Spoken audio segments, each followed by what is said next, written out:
हम, दिल लेके जा रहे हो, कैसे जिएंगे हम।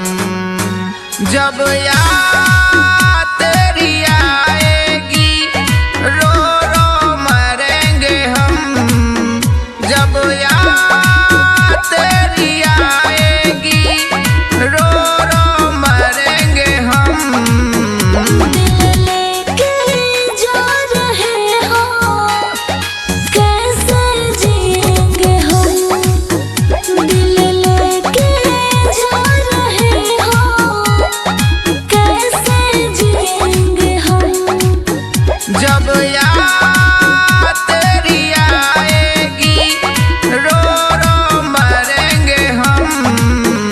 दिल लेके जा रहे हो, कैसे जिएंगे हम। दिल लेके जा रहे हो, कैसे जिएंगे हम।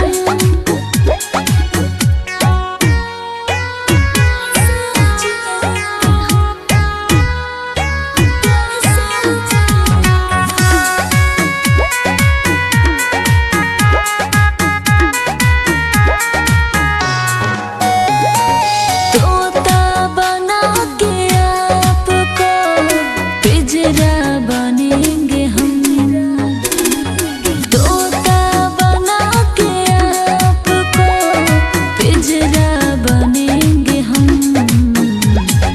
पिंजरे में बंद करके बोली सुनेंगे हम।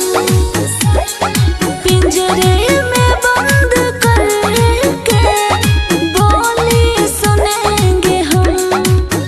जब याद तेरी आएगी, रो रो मरेंगे हम। दिल लेके जा रहे हो, कैसे जिएंगे हम। दिल लेके जा रहे हो, कैसे जिएंगे हम।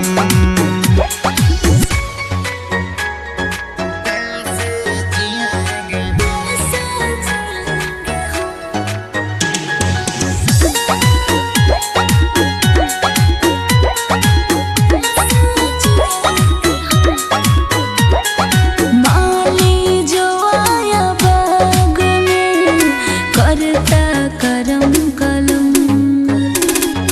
माली जो आया बाग में, करता करम कलम। डाली पे फूल बन के फूले फूलेंगे हम। डाली पे फूल बन के फूले फूलेंगे हम। जब याद तेरी आएगी, रो रो मरेंगे हम। दिल लेके जा रहे हो, कैसे जिएंगे हम। दिल लेके